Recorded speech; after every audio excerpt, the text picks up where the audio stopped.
এদিকে মেয়ে আজকে বাবার কাছে বায়না করেছে বাবা কাঁকড়া আনবে।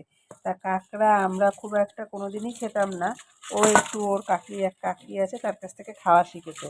এই দেখো কাঁকড়াগুলো কীরকম, দেখো কত বড় বড়, কত বড় বড় দেখো। আর ঠ্যাংগুলো দেখো, মোটা মোটা ঠ্যাং। কত বড় বড় বাবা।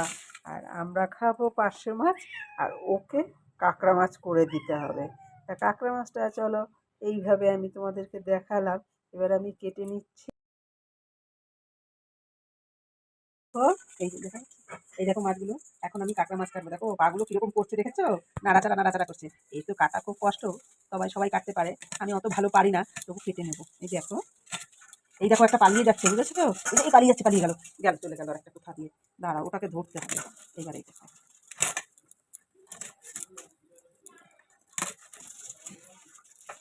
দাঁড়া ওটাকে ধরে নিয়ে আসি। ওটা পালিয়ে গেছে কোথায় যাবে, এই দেখো।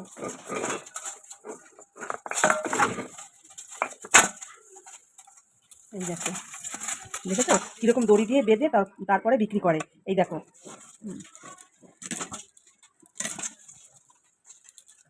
তোমরা কে কীরকম ভাবে কাটো সেটা তো আমি তো বলতে পারবো না। তোমরা দেখো আমার কাটাটা কি ঠিক হচ্ছে, যদি ভুল হয় সেটা আমাকে কমেন্টে জানাবে। আর আমি এইভাবে কাটলাম, আমি দেখেছি একজনকে এইভাবে কাটতে, তাই জন্য। সবাই তো সব কাজ নিজে থেকেই শেখে না, সবারটা দেখেই শিখেছে। আগে আমি এইভাবে কেটে নিলাম, আর এই দেখো আমি এই যে এটাকে ছাড়িয়ে নিলাম, আর বটির এই মাথাটা দিয়ে আমি এইভাবে এটাকে বের করে নেব। এই দেখো বের করে নিলাম। এবার এই যে এইগুলো একরকম পাপড়ি পাপড়ি আছে, সেটাকে আমি ফেলে দিচ্ছি। এই যে, এই দেখো,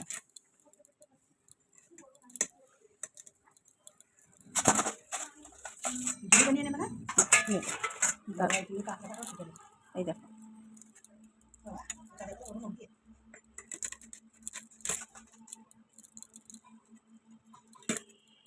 দেখো মেয়ের তো আবদার আছেই, বলো মেয়েকে তো করে দিতেই হবে, বলো কে করে দেবে? ওর তো খেতে ইচ্ছা করছে, এখন আমি কি করব বলো? আমি তো মা, আমার তো করে দিতেই হবে।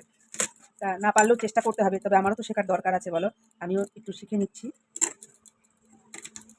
পাগুলো, এই পাগুলোকে আস্তে আস্তে করে এরকম ভেঙে নিয়ে আর একটুখানি করে ছেঁচা দিয়ে নিতে হয়, তাহলে কি হয়, ভালো হয়। এই দেখো প্রত্যেকটা ঠ্যাং, এই একটা আমি এটা নিয়েছি, কি জানো তো, তোমরা চেনোই তো পুরোনো দিনের, এখন মিক্সির যুগ, তাই জন্য এখন এটা শিল আর নোড়া, এটাকে বলে নোড়া। এই দেখো আমি এখন এগুলোকে এইভাবে করে নিচ্ছি। আর এই যে ছোট ছোট সরু সরু ঠ্যাংগুলো, এগুলোকেও আমি এইভাবে করে নিচ্ছি। দেখো পাগুলো কীরমভাবে কেটে নিতে হয়। আমি একবার পা বলছি, একবার ঠ্যাং বলছি, তোমরা তো কিছু মনে করো না, দুটোই একই শব্দ। এই দেখো কেটে নিলাম।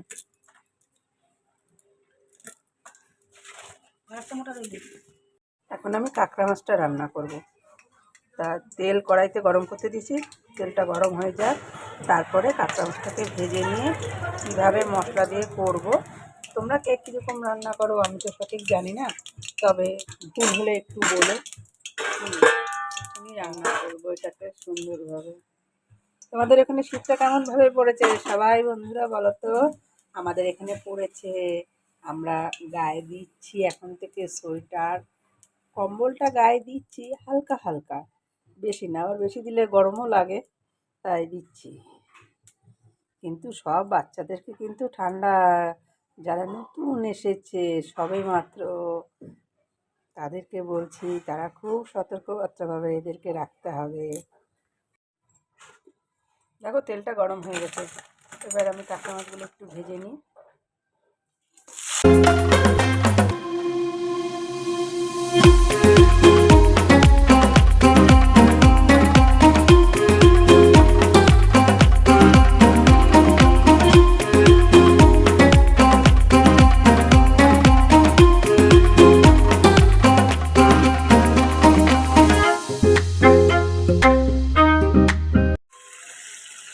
এবার আমি আস্তে আস্তে করে তুলে নেব।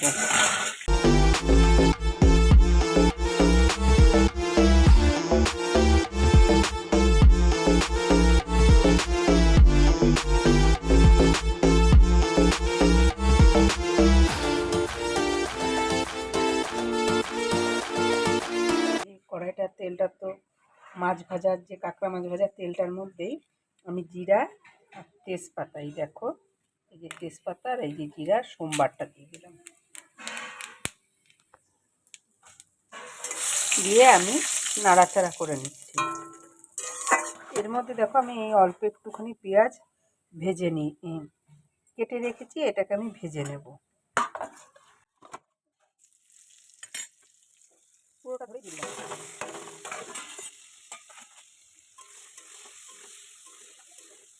এটাকে একটু মানে পুরোটা লাল লাল হবে না, একটু নরম নরম হয়ে আসবে, তারপরে মশলাটা দেবো। দেখো ঠিক এরকম হবে। এবার আমি মশলাটা দিয়ে দিচ্ছি। এর মধ্যে জিরা, আদা, লঙ্কা বাটা আর নুন হলুদ পরিমাণ মতন একবারেই দিয়ে কষিয়ে নিচ্ছি। এবার এই যে কাঁকড়া মাছগুলো যেগুলো ভেজে রেখেছিলাম ওইগুলোকেও দিয়ে এবার একটু ভালোভাবে কষিয়ে নেব। কষালে পরে সুন্দরভাবে নুন ঝালটা পরিমাণ মতো ভেতরে চলে যাবে, মাছগুলো খেতে খুব স্বাদ হবে।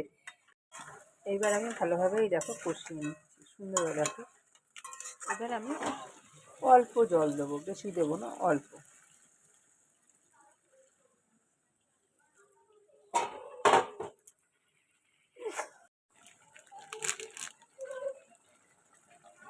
দেখো হয়ে এসেছে আমার রান্নাটা। এবার আমি একটু গরম মশলার গুঁড়ো দিয়ে দেবো, শাহি গরম মশলার গুঁড়ো দিয়ে দেবো, আর কিছু দেবো না।